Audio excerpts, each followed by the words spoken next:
We are on the brink of uncovering a hidden world. A world that connects past and future generations in ways we never imagined possible.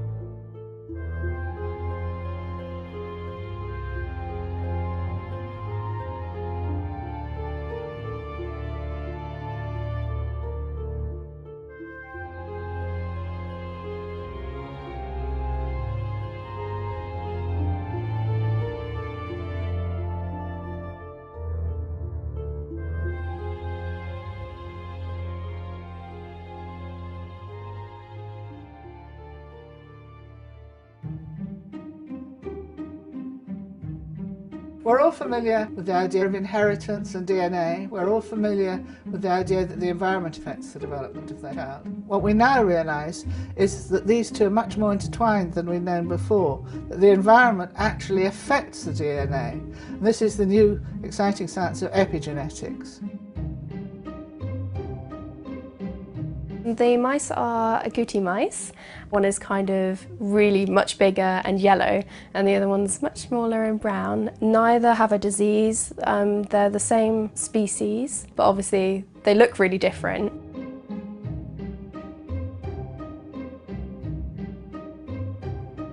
They've got the same DNA. They are genetically identical, so there's no reason genetically why they should have these differences.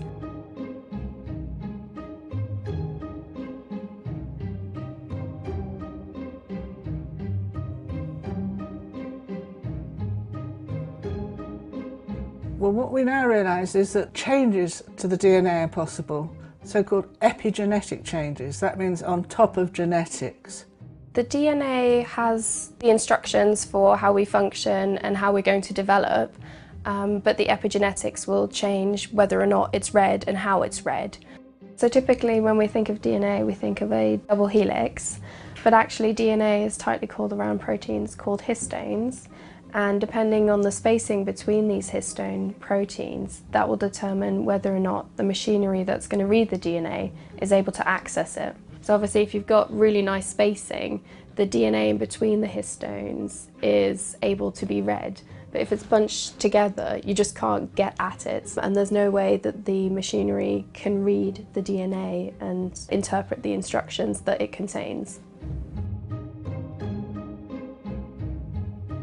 And what happens is that new chemical groups are added to the DNA, and these control whether the gene is turned on or off, or if it's turned on, how much it's turned on.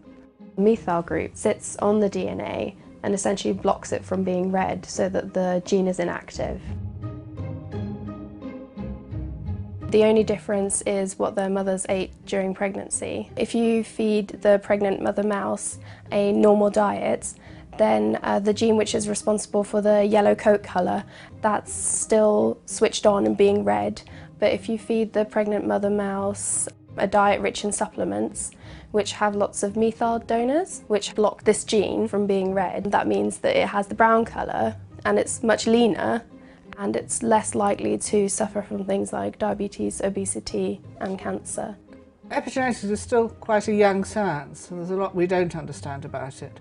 But we do understand that these marks to the DNA can last right through a person's lifetime. It's not nature or nurture, it's nurture affecting nature in a way that we're starting to understand at the molecular level.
One day, our ancestor, Homo erectus, discovered fire. Huh? Well, what do you know? Fire! Ingeniously, he used it for light. For heat. And for barbecue chicken. Yum! The news spread quickly. Soon we were baking clay, smelting ore. Humankind had fearlessly embarked on the road to progress.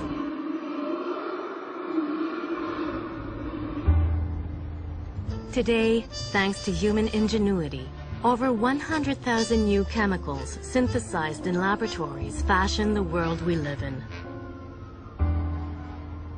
We've introduced these amazing molecules into our environment without really considering whether nature would be able to recognize them and break them down.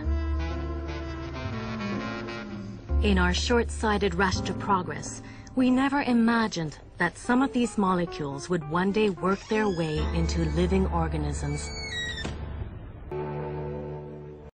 No thought was really given to the health effects, maybe even outside acute effects on workers. I mean, if something was killing someone in a factory, you might slow down the production of it. But once it was out into the environment, there were no laws, there were no regulations, there were no thresholds, and that is largely true today. I mean, one of our toughest talking points, both with reporters and with regular people, they just can't believe these chemicals aren't regulated, but they're not. A lot of these chemicals are post-war creations, so they entered commerce in the aftermath of World War II, at a time when safety testing requirements just didn't really exist. So these chemicals have been in consumer products for decades, and a lot of them are hormone-disrupting chemicals. Once they're in our bodies, they mimic estrogen or testosterone, and they trigger all of the biological processes that hormones trigger. We have found over 200 toxic chemicals in the umbilical cord blood of babies. So you're polluted before you're born. Some of those chemicals were banned 30 years ago, and they're still showing up in newborns today. So we have this incredibly disturbing legacy of pollutants that stick around for a long time. They're toxic. They get into our blood. And on top of that, we have a flood of new chemicals and uses of those chemicals in consumer products day in and day out that we're exposed to. All around us are the products of modern chemistry. All are made of or covered with something that came out of a test tube. For instance, if you wanted to go to a chemist and say, look, I want to have a chemical, say a pesticide, which will persist throughout the food chain, and I don't want it to have to renew it very, very often. I'd like it to be relatively non-destructible. And then he'd put two benzene molecules on the blackboard and add a chlorine here and a chlorine that, and that was DDT. When the 8th Army needed Jap civilians to help them out in our occupation, they called on native doctors to administer DDT under the supervision of our men to stem a potential typhus epidemic. Dusting like this goes a long way in checking disease, and the laughs are them. Pardon our dust.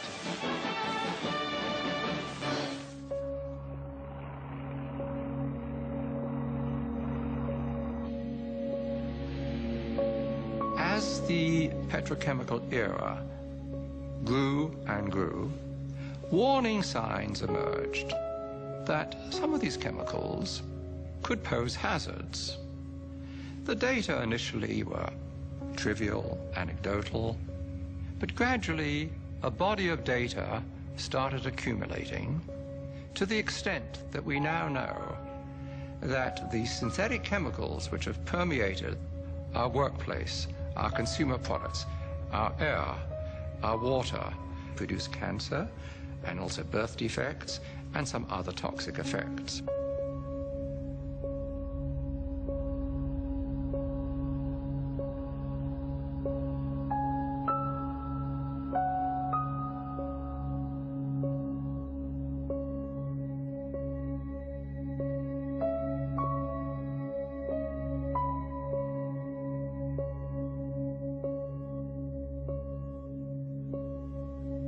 furthermore, industry has known about this, at least most industries have known about this, and have attempted to trivialize these risks.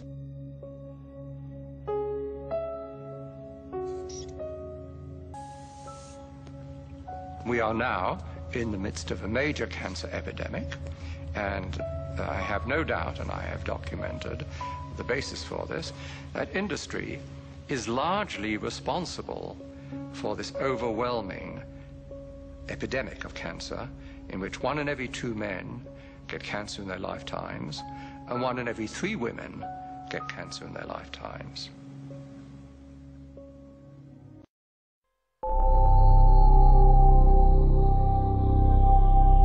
Well, somehow we have industrial chemicals floating around in our bodies. You'd think one of those would be enough, but 232, it's kind of hard to say what's going on. I don't want to take the chance of buying something that could be really bad for my family. Well, that's the gang. Chances are, you bought them already.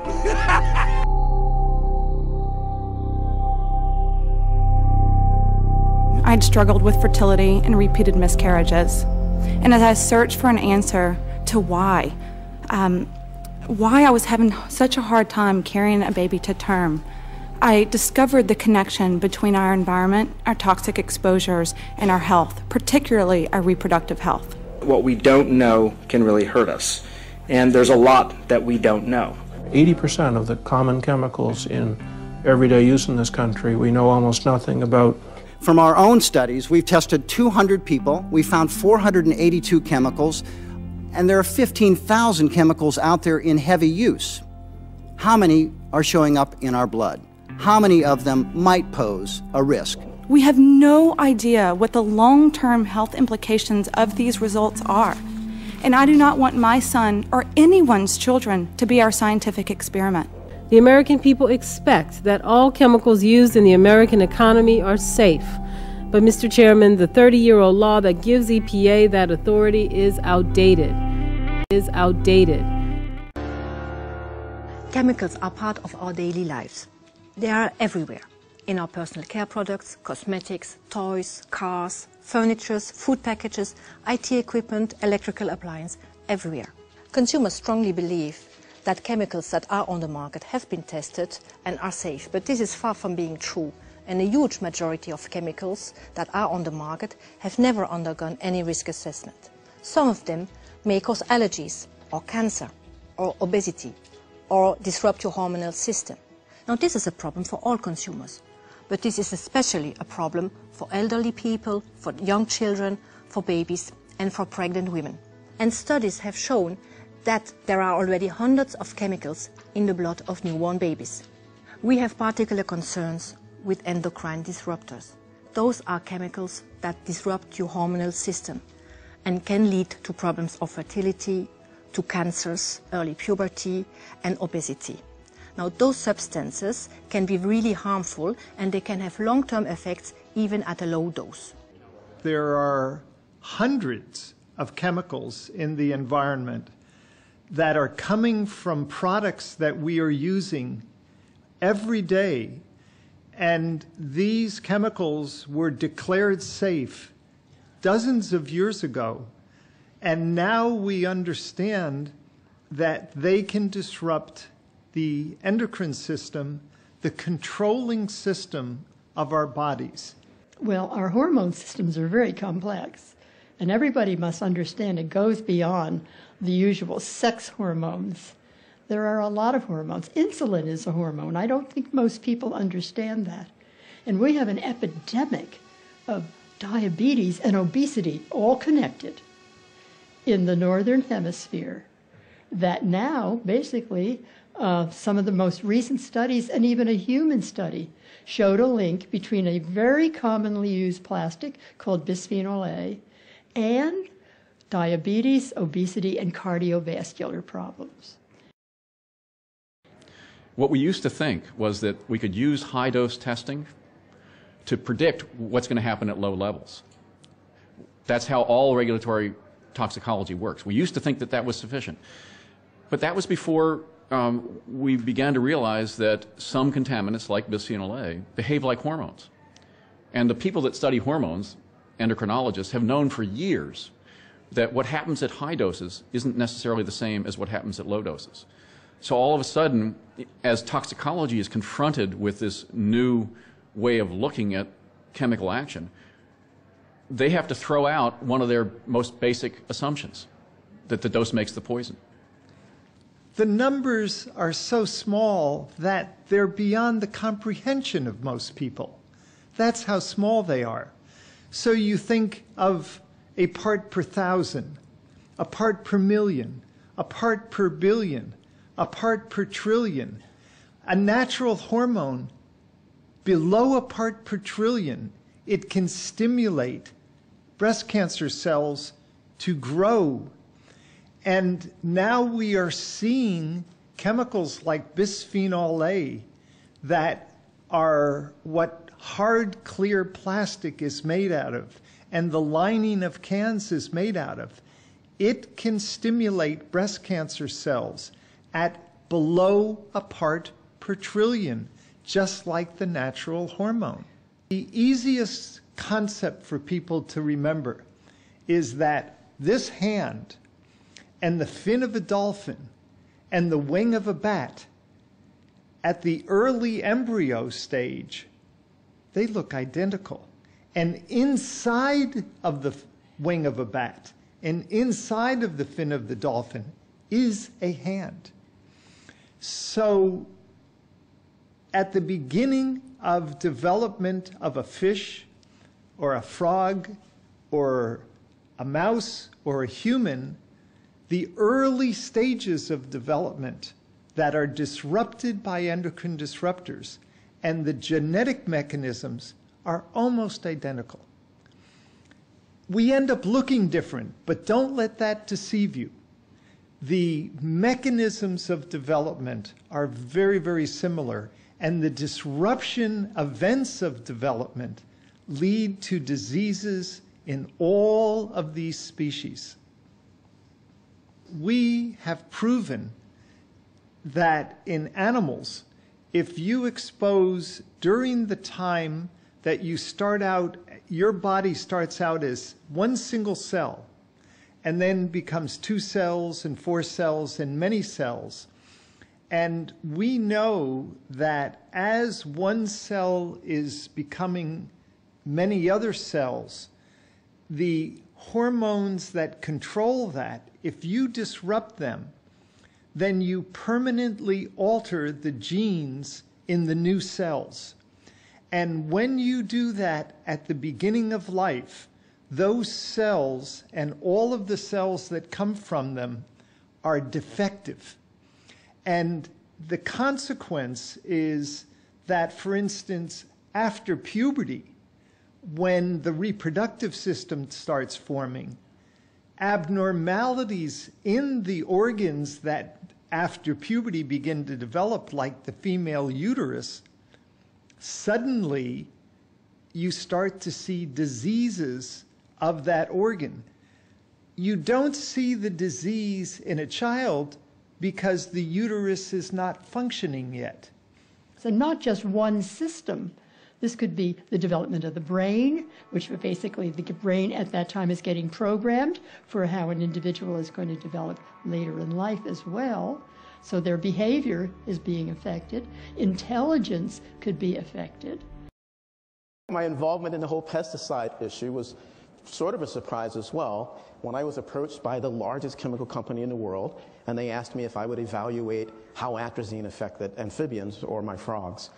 Turns out atrazine is the largest selling product for the largest chemical company in the world. It's the #1 contaminant of groundwater, drinking water, rainwater. In 2003, after my studies, it was banned in the European Union, but in that same year, the United States EPA re-registered the compound. We were a bit surprised when we found out that when we exposed frogs to very low levels of atrazine, 0.1 parts per billion, that it produced animals that look like this. These are the dissected gonads of an animal that has 2 testes, 2 ovaries, another large testis, more ovaries, which is not normal, even for amphibians.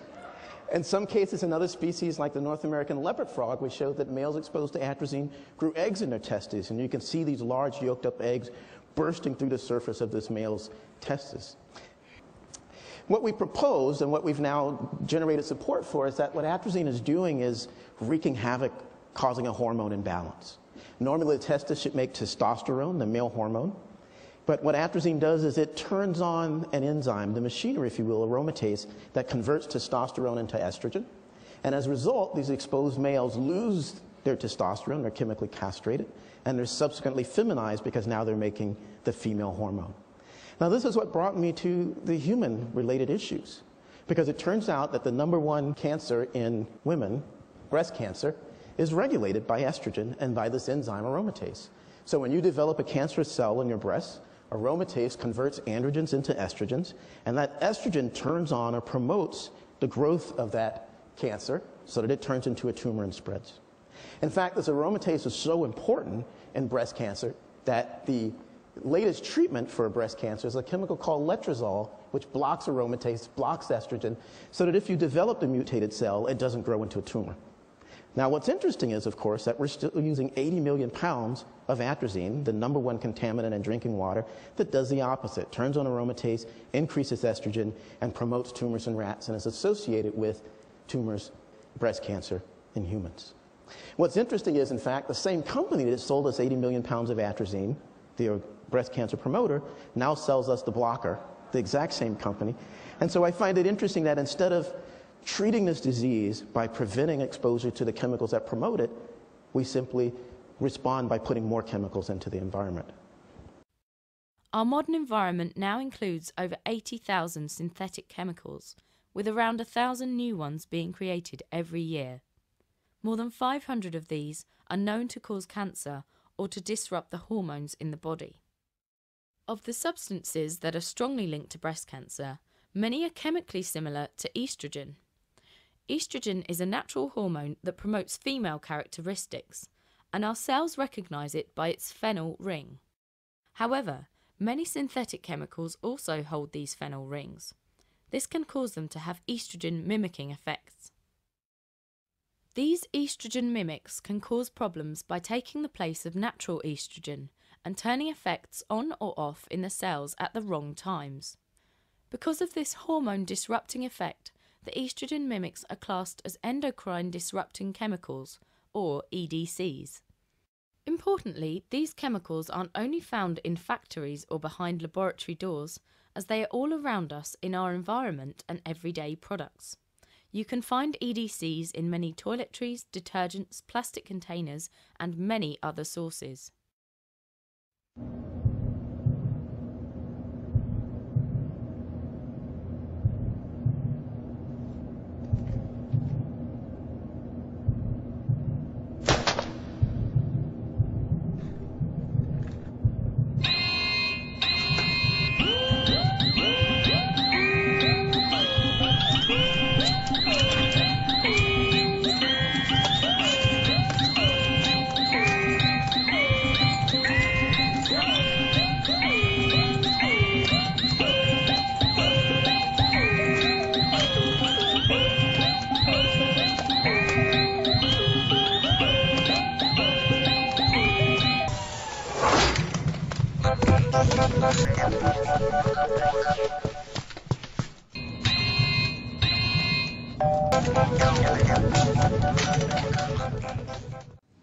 I tell my college students, because I'm a professor, that the men in this class probably have half the amount of sperm in their testes than I do.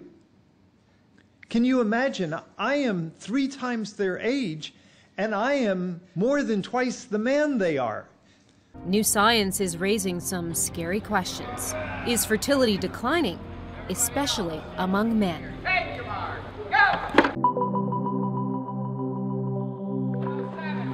Back in the 1990s, a controversial Danish study painted a dire picture that suggested sperm counts were falling at such a rapid rate that there would be almost no sperm left in 50 years. Is there really this 50% decline in 50 years in male sperm counts? Big deal. So I was skeptical, Skeptical, but still intrigued, Swan decided to do her own test. She came up with the same results as the Danish researchers. Then she looked at the sperm counts of men in Missouri, New York, Minnesota, and California. The men in central Missouri had about half as many moving sperm. Swan had a theory about what was going on. Could it be chemicals in the environment? There are 80,000 chemicals in commerce, and most of them have not been tested. There's no question that pesticides can reduce sperm count. The question is, how much do you need to do the damage? Last year, Swan looked at another population, university and college-aged males in Rochester, New York. Men just like these swimmers, considered to be at their physical peak, their prime of life.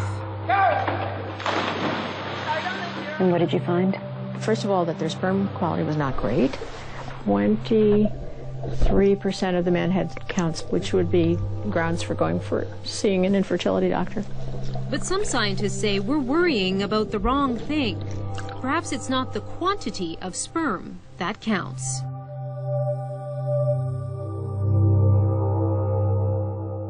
What you do have to worry about is the quality of the sperm.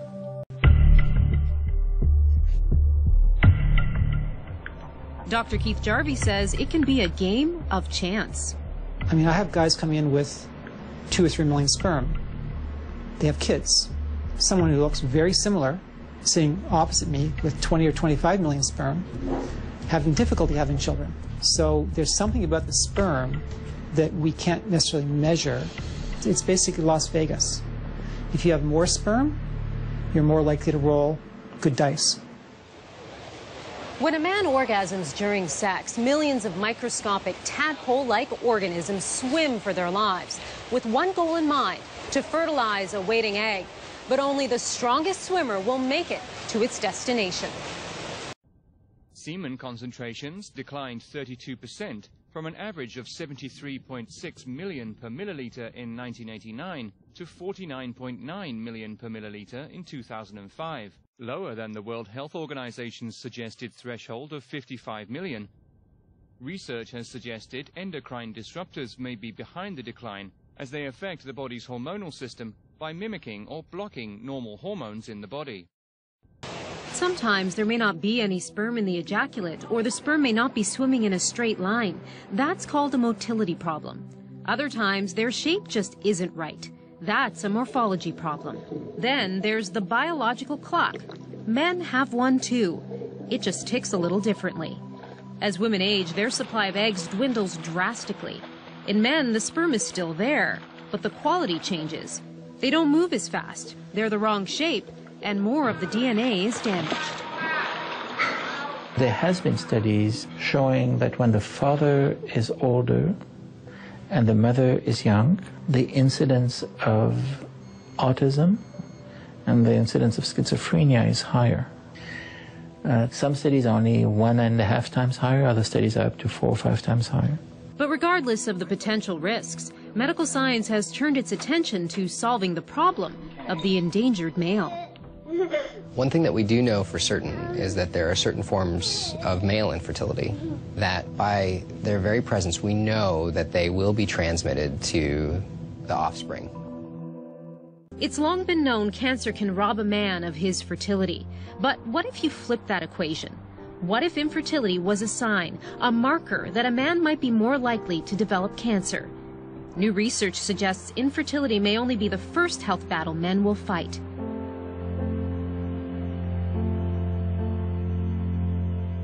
We can say with absolute certainty that amongst the risk factors that we count for testis cancer, infertility is absolutely one of them.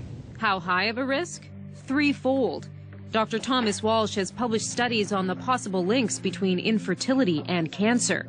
And testis cancer wasn't the only risk, according to a 2010 study. Specifically, those men who were infertile and had abnormal semen quality were about 2.5 times more likely to develop high-grade, so clinically significant prostate cancer, and that their infertility was preceding their development of prostate cancer by 5 to 10 years. Not only does infertility appear to increase the risk of prostate cancer, but the kind that could be deadly. It's another level at which doctors are just beginning to understand infertility and its potential consequences.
Many chemicals that have been designed and used over the years have ended up in places where they weren't expected. They've ended up in breast milk, they've ended up in children's umbilical cord blood, they've ended up in wildlife.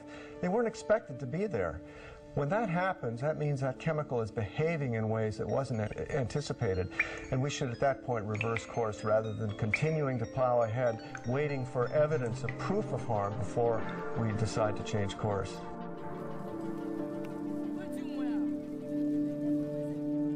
I see this as a kind of massive experiment that we're all part of. Through chemistry, you don't just get better living, you get serious adverse health effects.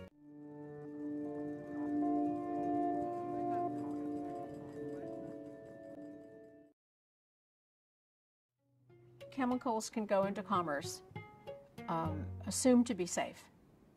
And there are about 80,000 chemicals in commerce. Very, very few of them have been tested, and almost none of them have been banned. What's showing up in household dust is also showing up in our bodies. Toxic chemicals are absorbed through our skin, breathed into our lungs, and digested through our water and food. Groundbreaking tests have found the same chemicals in people's blood, hair, and urine.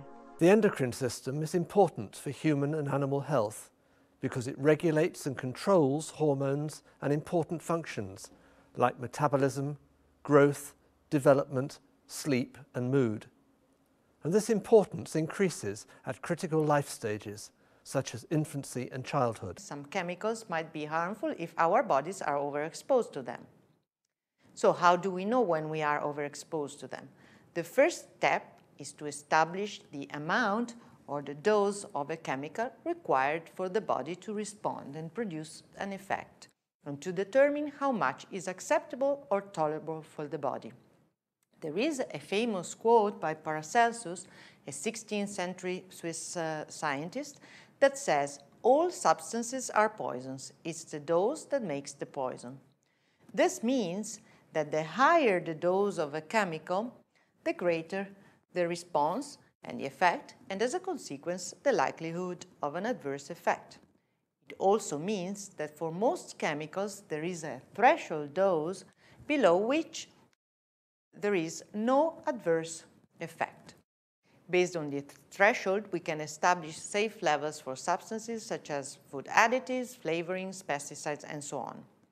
However, some substances, known as endocrine active substances, that behave similarly to human hormones, may cause adverse effects at low doses, but not necessarily at all higher doses. These chemicals have different kinds of dose-response curves. For instance, this U-shaped curve with high response, both at the low and high dose range, but not at the intermediate dose range. It would be impossible to calculate a threshold and consequently to establish a safe level for these chemicals. They're substances that interact with or interfere with hormones in the endocrine system. When this leads to adverse effects, they're called endocrine disruptors. Humans and animals may be exposed to a wide range of endocrine active substances.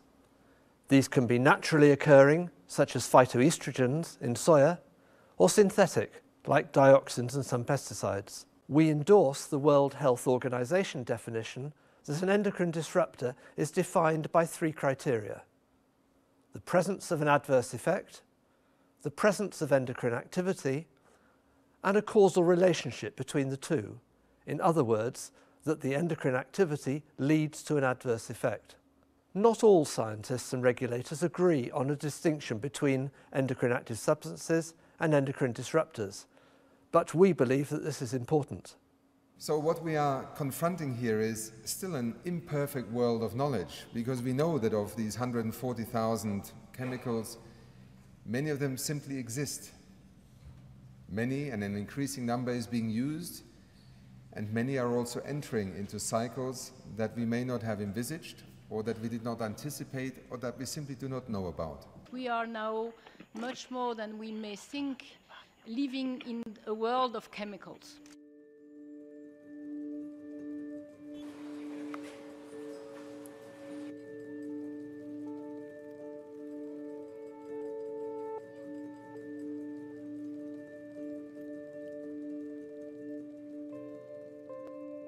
Another point to illustrate what we call the chemical intensification, if you wish, of the economy is the fact that it's spreading in the daily life. Chemicals are not just used for discrete issues here and there. They are completely spread over in daily life through the penetration of chemical-intensive products in, I would say, in the average product that we're using.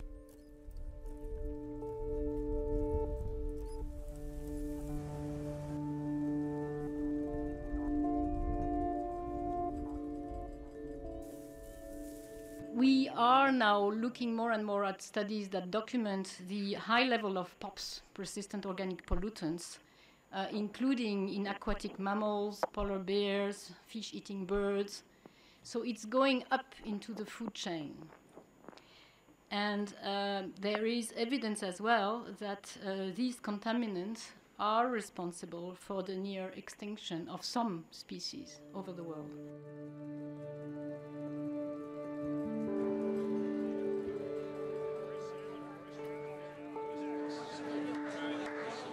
This is not without economic costs, obviously. And there are very interesting evidence that unsound management of chemical bear very high cost. Just one example that I think you'll find in this report as well. If you look at the estimated cost of poisoning from pesticide in sub-Saharan Africa, only the injury and the loss of working time, I'm not talking about projection of whatever future revenues or, really only that, is estimated to be 6.3 billion US dollars in 2009. This is higher than the total ODA that is going to the health sector in the same area.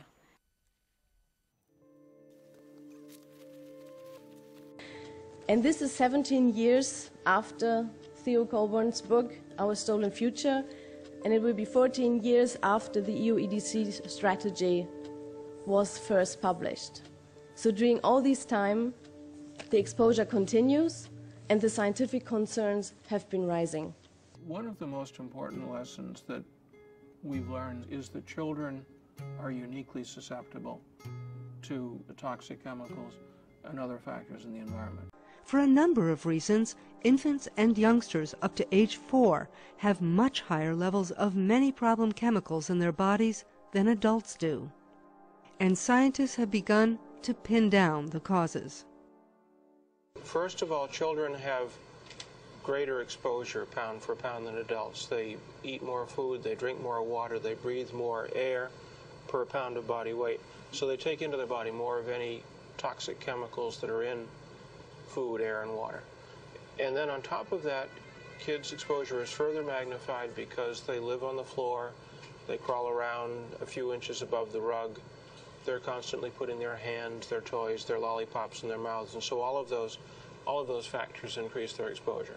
They're biologically more vulnerable than we adults. Their nervous system, their reproductive organs, their immune system, their lungs, all the organs in their body are undergoing very, very rapid growth and development.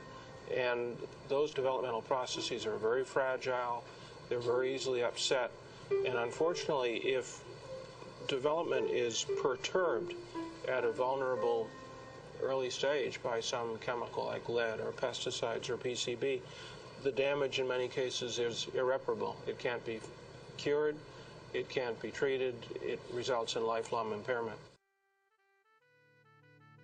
So this was on time a number of years ago, and we're concerned about development being a time in life where there is disruption of the genetic control systems that can lead to disease much later in life. So it's the developmental origin of health and disease, and the primary focus has been on drugs, stress, nutrition, infections, and only recently has there been also a fair amount of information coming out about environmental chemicals exerting these changes. And it's very clear, a bad start in life, you have a totally different type of life. And what we're finding out is an event called epigenetics is what turns out to be, in all likelihood, the mechanism by which these chemicals are able to cause this harm. So epigenetics essentially refers to any change in DNA that is not a classical mutation, all right? So when I was in school, this is what I was taught. And this is what I now teach in my reproductive endocrinology class, that it isn't just the genes you have, which certainly matter, but it's whether the control systems that turn those genes on and off are programmed right. And it's hormones that do that. We were struck by the fact that rates of a whole series of chronic diseases are rising in American children. We see increases in so many diseases that are preventable. Asthma has tripled over the past 20 years. Obesity has tripled. Childhood cancer has risen by 40%. Certain birth defects have doubled. Autism has increased to alarming rates. We all care about the next generation. That's our future. Parents are often overwhelmed by the sheer volume of information about environmental threats to children's health. It is possible, it is definitely possible for parents to take action to protect their children against many of the most serious environmental threats to health. All parents need is knowledge. It's our job, it's our mission to give them that knowledge. We have changed people's minds and influence policy. We want our children and our children's children to be as healthy and productive as possible.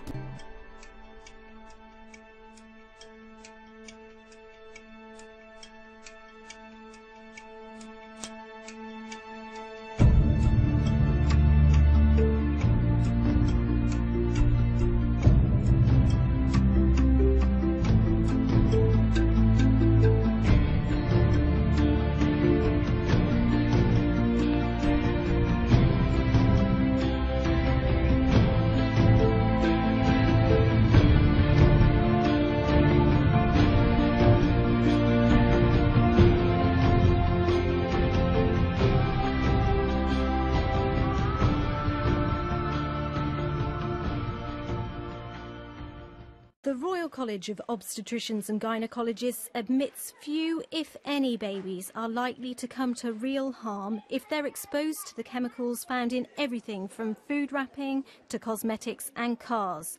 Nonetheless, it suggests women should play it safe and err on the side of caution.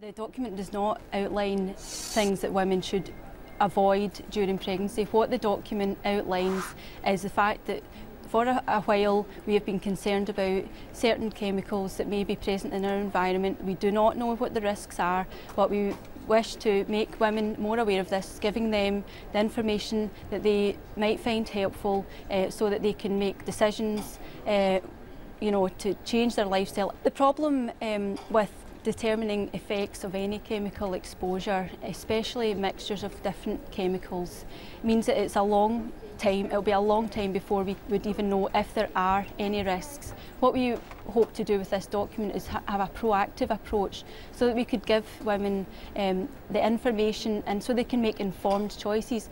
Its report gives a list of things women could avoid or cut back on. These include food and drink in cans and plastic containers, like ready meals, cosmetics and toiletries such as moisturisers, shower gel and fragrances. Pregnant women could also avoid buying new furniture, fabrics, non-stick frying pans and cars. But many experts have criticised the advice for being alarmist. The Royal College of Midwives said pregnant women should take the advice with caution and use their common sense and judgment. All around us are the products of modern chemistry. Window shades, draperies, upholstery, and furniture. All are made of or covered with something that came out of a test tube. Radio cabinets, tabletops, and hundreds of other useful articles are made of new plastics created in the chemist's laboratory. A hormone is an organic molecule secreted by an endocrine gland in response to a physiological signal or signals, which are carried through the blood to a target tissue where it intervenes to produce a biological response. Hormones are chemically categorized into several classes, proteins of which a primary example can be growth hormone or prolactin. Peptides, which are small building blocks of proteins. Good examples of a peptide hormone are insulin, oxytocin, or parathyroid hormone. A third category is amino acid-derived hormones. These include thyroxine from the thyroid gland or epinephrine from the adrenals. And a fourth category is fatty acid-derived hormones. A major example are prostaglandins. Finally, the last class of hormones is steroids. Good examples of steroids are estradiol and testosterone, the sex steroids, and as well the glucocorticoids. Importantly, these chemicals aren't only found in factories or behind laboratory doors, as they are all around us in our environment and everyday products. You can find EDCs in many toiletries, detergents, plastic containers, and many other sources. Those most threatened by toxic chemicals are not adults. They are children and babies. But the most vulnerable of all have not even been born. The early development of the embryo is identical for men and women, okay? The sexual differences begin to develop later, and it's really because if there's a Y chromosome that comes from the man, that causes the embryo to develop testes. And testes cause the result in the secretion of testosterone. And therefore that modifies the developing embryo to develop as a male. Because the Y chromosome is the male chromosome. So all you ladies have XX chromosomes. We poor males have X and Y. And the Y chromosome makes the embryo masculine by causing a testis to develop. There are other genes too, I'm not going to take you through, but the main thing is that it leads, the testis leads to the secretion of testosterone, which modifies the embryo to develop as a male.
There is no question that the most serious effects are to the unborn child.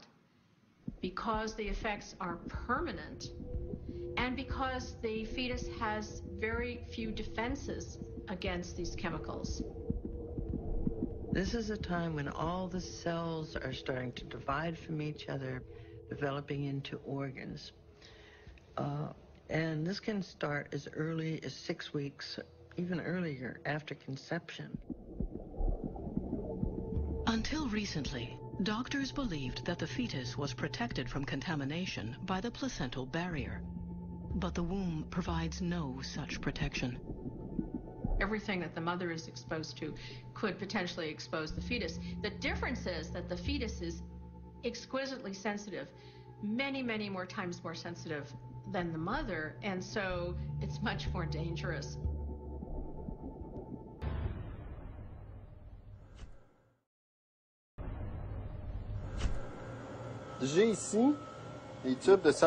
These test tubes contain umbilical cord blood.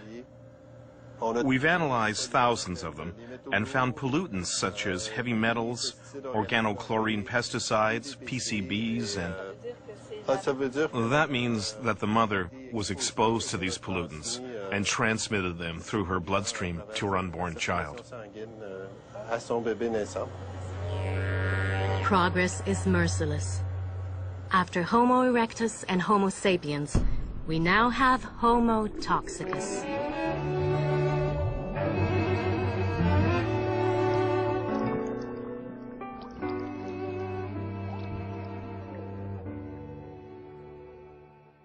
After birth, the infant is further exposed to chemicals in the mother's breast milk. There's no question that when you show that mother's milk has contaminants, and then you actually look at babies, and you can actually take a blood sample or a urine sample and show that those contaminants are not only in that child, but they stay in that child.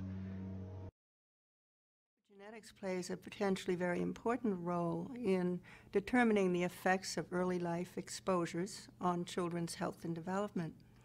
So, for example, we're looking at the effects of environmental exposures, physical toxicants in the environment, common everyday pollutants that we experience, particularly in urban areas, air pollutants, bisphenol A, phthalates, pesticides, at the low levels to which we're generally exposed. So and we have observed some relationships between fetal exposures, prenatal exposures, and health effects in children following a cohort of children for a number of years from in utero forward into childhood and even adolescence. So we look upon epigenetics as a potentially very important mechanism in mediating those effects and in helping us to link exposures to the clinical outcomes that we're measuring. And in doing so, elucidate the mechanisms by which this damage is incurring, which we hope very much will be useful in prevention, in designing effective interventions, and also in monitoring the efficacy of those interventions. We're specifically hypothesizing that prenatal exposure to environmental contaminants, polycyclic aromatic hydrocarbons from fossil fuel burning, other combustion sources, secondhand tobacco smoke, pesticides used for control of indoor pests in urban areas, and what are called endocrine disrupting chemicals, bisphenol A and phthalates, that they are having an effect when the fetus is exposed through the mother's environmental exposure, that they are having an effect on children's neurodevelopment, neurobehavior particularly, on asthma risk, and obesity and metabolic disorders, and further, that they may be increasing the risk of intermediate damage associated with cancer. So we further theorize that in addition to genotoxic pathways that can be important for some of these chemical exposures, pollutant exposures, that epigenetics may be involved. And we're studying that both within our cohorts of mothers and newborns who are enrolled during the pregnancy period and then followed for many years into adolescence. Our oldest children are now approaching the age of 12 and 13. We theorize that we will be able to draw better links between those early exposures and the outcomes by understanding and measuring the epigenetic changes, both that we determine in the cord blood at birth, looking also at placental tissue, and then further following and analyzing the samples from those children at older ages. So we further theorize that the prenatal period will be a window of exquisite susceptibility to these exposures. So those are our hypotheses. We're not leaving out, however, the broader context, the social context in which individuals are living, to which they're reacting on a daily basis. So we are looking at psychosocial stressors, also genetic susceptibility, because we think there's an important interaction between genetic susceptibility and other environmental factors, and nutritional factors. So our studies are attempting to capture those things as best we can and to look at the relationships among them.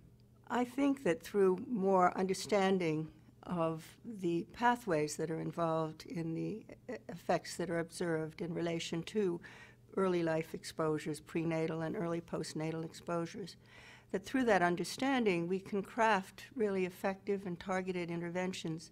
Those will include behavioral interventions, educational programs, for example, nutritional interventions, and people are talking about pharmacological interventions as well. My area, focusing on preventable environmental exposures, in my area, we tend to think of policy changes that can dramatically affect the environment of a population, and actually dealing especially with involuntary exposures that are problematic, such as, for example, air pollution. So we think in terms of how scientific data can inform policies, regulatory and other kinds of policies to address those environmental threats. I mentioned our exploring, really, the word is exploring, the interactions between the environmental exposures, the physical toxicants that we're interested in, and the other factors, genetic susceptibility, nutritional susceptibility, psychosocial stressors, all of which can worsen, exacerbate the effect of the physical toxicants. Those studies, because our cohorts are fairly limited in size, we enrolled about 740 women in pregnancy and are following them and their children. Those are fairly limited. We consider them to be exploratory, but that it's important to attempt to assess those at this point, and then hopefully we'll be able to do larger studies in the future.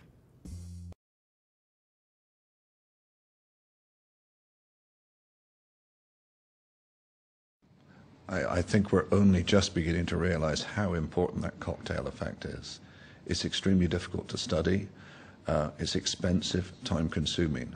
But what the animal studies, very carefully conducted animal studies, have shown is that when you take these chemicals at levels at which individual chemicals have no effect, then together they can have big effects.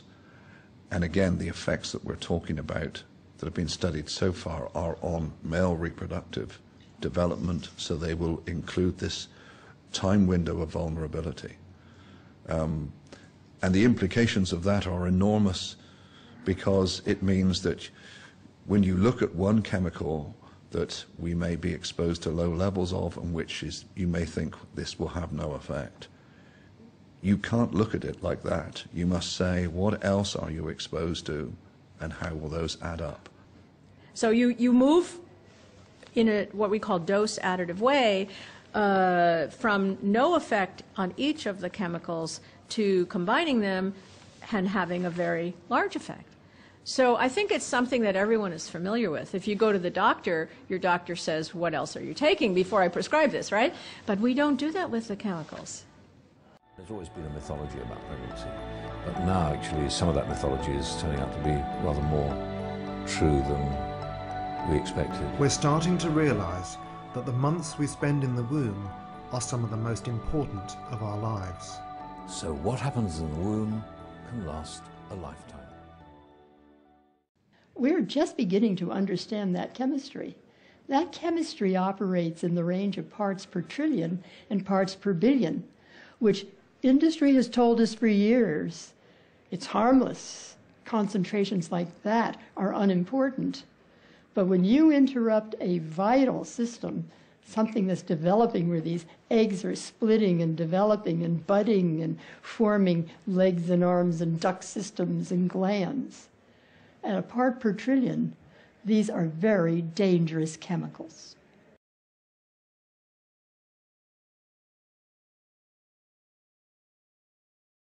Fred Vomsaal of the University of Missouri and Don Tillett of the U.S. Geological Survey live and work in the nation's heartland. Alarmed by rising numbers of wild animals found with bizarre developmental and reproductive problems, they've joined a national effort to find the cause. The prime suspects include pesticides, the residue of birth control pills and other drugs in treated wastewater, and a compound found in many familiar plastics, bisphenol A. The problem with chemicals such as bisphenol A is it breaks out of the plastic and leaches into water. Studies show that from water, this chemical can get into animals. And there it can act like a dose of the female sex hormone estrogen. Too much estrogen can disrupt the endocrine system, and that's been linked to a wide range of health impacts, including gender bending. One critical unanswered question is at what level of exposure these effects occur. With bisphenol A, we're talking about extremely small quantities of this chemical getting into the environment. Samples drawn from this stream had only 30 parts per trillion. Vomsaal is worried because studies show tiny amounts of bisphenol A can derail early cell development in mice. And if mice are vulnerable, might people be as well? Recently, Vomsaal tested clear plastic baby bottles to see if they release bisphenol A. He devised the simplest of experiments. Let distilled water sit in brand new bottles for 24 hours and then test it. every one released bisphenol A. Curious, he then decided to see what happens when the same baby bottles are run through an ordinary dishwasher, which heats them to 140 degrees. Some of these bottles, by the time we had washed them 10 times, were leaching 10 times more bisphenol A than they had before they had been washed. The plastics industry vigorously disputes any danger to children from the chemical. They cite the continued blessing of the U.S. Food and Drug Administration. Bisphenol A, or BPA, is a chemical that is much discussed these days. BPA is the essential ingredient used to manufacture both polycarbonate plastics and epoxy resins.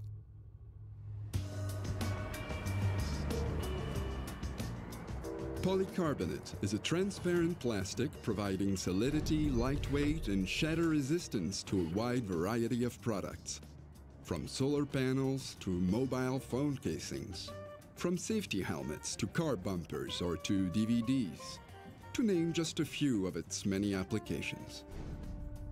Epoxy resins are mostly used as coatings. They provide excellent anti-corrosions and antibacterial protection, as well as elasticity and versatility. Applications using epoxies range from sports equipment to car parts, from tin cans to construction panels, from wind turbine blades to tankers or home appliances.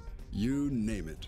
But what about the BPA that is bonded in these materials? Is it safe?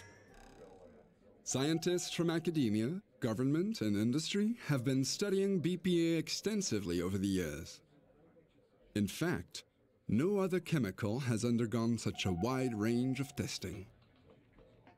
Research shows that we absorb very low levels of BPA when drinking or eating from material made using BPA. Our body is very effective at quickly transforming these very low BPA residues into an inactive kind of sugar, which we excrete via the urine rapidly. But recently, controversy has emerged among scientists about the possibility that BPA may have harmful effects on humans. Some scientists claim that BPA causes or contributes to cause a series of diseases, while others confirm that, as it is used safely, bisphenol A has no harmful effects on humans. So what are the facts? Is there cause for concern?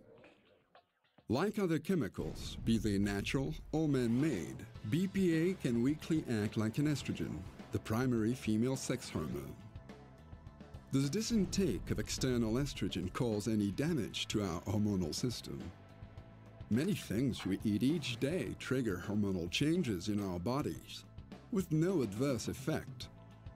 For example, carrots and soybeans contain natural hormone-like chemical components.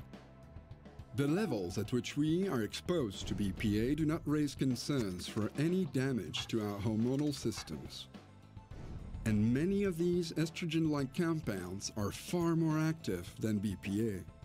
In fact, one person would have to eat 600 kilos of food in contact with BPA-based polycarbonate utensils to ingest the same amount of estrogen-like compounds that he would absorb from eating 150 grams plate of carrots.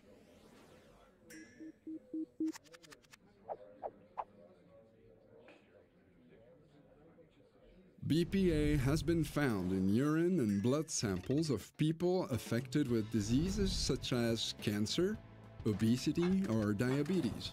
There are many different risk factors for these diseases, and often they're associated with lifestyle and behaviors. Physical inactivity, unhealthy diets, drinking, and smoking are all identified risk factors. The mere presence of BPA in blood and urine samples does not mean it causes cancer, obesity, or diabetes.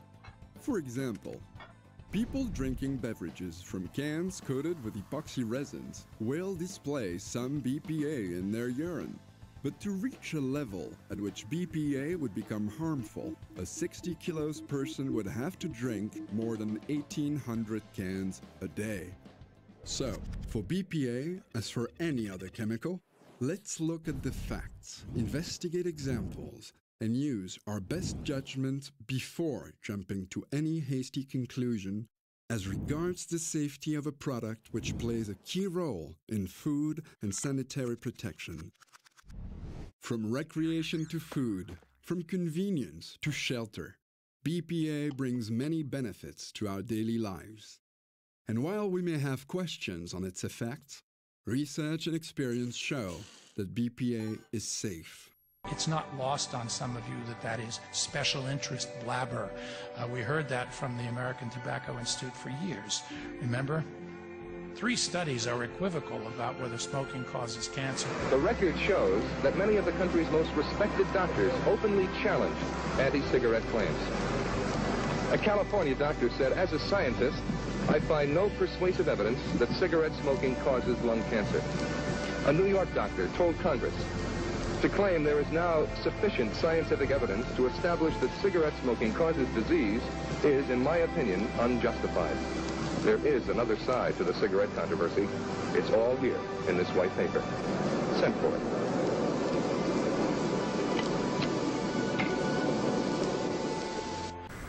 What cigarette do you smoke, Doctor? Tens of thousands of doctors in all branches of medicine, in all parts of the country, were asked that question. The brand named most was Camel. Smoke Camels, the cigarette so many doctors enjoy.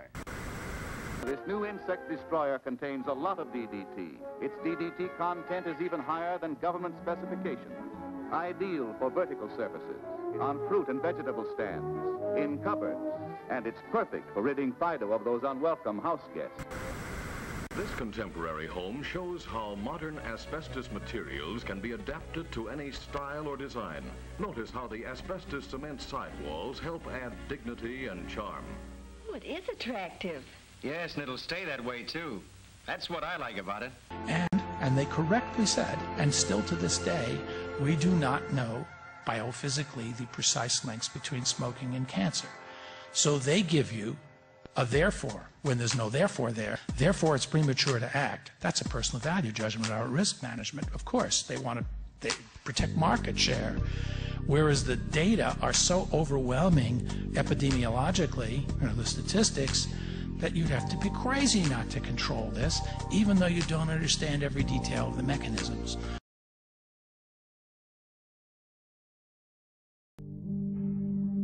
How many people in this place, in this fire-prone California, have had a house fire? A few of you. Typically, it's 1% to 2%. How many of you have fire insurance? We already are very risk-averse when we have consequences that matter. We do not need 95% certainty. Supposing you got a spot on your lung from a chest x-ray, which you did for a different purpose than looking for cancer. Well, it could be a healed lesion or it could be the beginning of a tumor. So they were asked what to do. Well, what should we do, Doc? Well, do a biopsy. Well, it's hard to get to. We have to do surgery. Surgery has a risk. It's expensive. It's painful. In other words, there's a price for a false positive. If you believe that that could be cancer and you try to take it out, you will pay a price. So, okay, we don't want to pay the price, so let's wait and see. What can we do? And the doc said, well, you can wait, and if it grows, then we better take it out. And of course, this patient said, but what's the chance that if I wait and it grows, that it becomes metastatic, and therefore it'll be too late and I'll be dead, whereas if I take it out now in a precautionary mode, pay the price for the surgery I might not need, I'll have a lower likelihood of being dead. Now, what's the right answer to that? There is no right answer. That's your value judgment. It means that you're leaving it up to the public and the political world to figure that out for themselves. They're capable of it, but they rarely do it. Breast Cancer UK is taking a stand on the high levels of these dangerous chemicals in our environment. Currently, we are leading a focused campaign against a pervasive EDC called bisphenol A, which is found in many plastics. Due to the cancer risk, Canada has already classified bisphenol A as a toxin, and, along with the US, they are drawing up new laws to phase it out of babies' products. But the UK government has not acknowledged these dangers, as they argue that there is not yet enough conclusive evidence on how bisphenol A affects people. This may appear reasonable, but scientists have so far been unable to carry out a conclusive human trial. With no time for delay, we need to consult the evidence that is available. There have been many persuasive studies on laboratory rats and mice. They consistently demonstrated that exposure to bisphenol A in the womb and around the time of birth leads to alterations in mammary tissue, which can go on to develop into tumours. Importantly, the subjects were given environmentally relevant amounts of bisphenol A, low concentrations of the chemical, just as any person would encounter in everyday life. Studies have also been carried out on cultures of human breast cancer cells. They demonstrated that bisphenol A can activate estrogen receptors and encourage the multiplication of cancer cells. Further studies have shown that exposure to bisphenol A is also very common. The chemical is present in plastic food containers, food can linings and babies' products, and it has been proven that bisphenol A can leach into what we all eat and drink. 38 of the world's leading scientific experts on bisphenol A have considered all this evidence and warned policymakers about the potentially harmful effects of exposure to the chemical. The evidence shows us that something has to be done. The Japanese are cutting back in their use of bisphenol A, and recent independent studies have motivated the FDA to take a fresh look.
just the genes, but also the environment in the early life of your ancestors.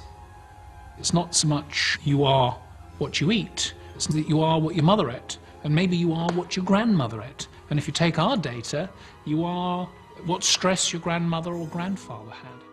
It takes a lot of resources, a lot of attention, and a lot of awareness of the problems for people to make a difference. This is really a social and political problem, and we need, if any chemical is toxic and known to accumulate in umbilical cord, blood, or mother's milk, it really has no place in our economy. As consumers become more aware of the need for safer materials, companies that offer non-toxic products are benefiting financially. Safer materials are helping to enhance the bottom line in sectors as diverse as clothing, food, and cosmetics. Fortunately, action is being taken to bring safer chemicals to the market, in legislative chambers around the world, in the laboratory, and in the business community. For instance, Europe banned 1,100 chemicals linked to cancer and birth defects from cosmetics, and is requiring chemical companies to safety test their chemicals in an initiative known as REACH. In the U.S., some companies are following the lead of Europe and eliminating chemicals banned in the EU from products sold in the U.S., even though they're not required to do so under U.S. law. In fact, hundreds of companies have signed the Compact for Safe Cosmetics to provide at least the same protection in the U.S. as in Europe. And then there are some promising new developments in laboratories. Green chemistry. Why not come up with alternatives to mercury? Why not come up with alternatives to the hazards? To design at the molecular level, just as an architect designs a building, we can design molecules to do what we want them to do. We don't have to have toxic materials. Green chemistry is the science of how to make materials that society depends on in an environmentally responsible way. That's basically what it is how do you make a molecule and have that molecule do all the things you want it to do and not hurt the environment. I would say, quite frankly, we should be more worried about these health effects. They are going to be more imminent in terms of human society and humankind and all living organisms on Earth than the threat of climate change. It's going to get us sooner. Every generation before our generation was not living as long as we are living and not as healthy as us. And now what we are seeing is the younger generation with tremendously higher incidence of cancer, of obesity, of diabetes, of neurologic disorders, of brain and behavioral abnormalities, of immune disorders. All of these are caused by environmental endocrine disruptors.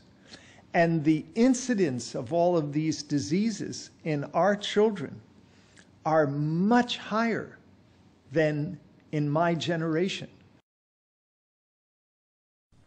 Well, with what I know today about the extensive misuse of chemistry on a global scale, I cannot conjure up good dreams for the future. I have only bad dreams. Yet I want the world to be cleaner and to be kinder to each child that is born. I often wonder what makes me keep digging. I'm going to cry with it. But I also realize that in the process of dehumanizing mankind with man-made chemicals, we are also producing individuals who will never understand the need to protect what is natural, to protect our life support systems. Individuals who will never see the beauty and the mystery in the birth of a new baby or the bursting forth of foliage in a food crop in the springtime. Despite these dire thoughts, more and more, though, I see parents who are concerned about their health and the health of their children.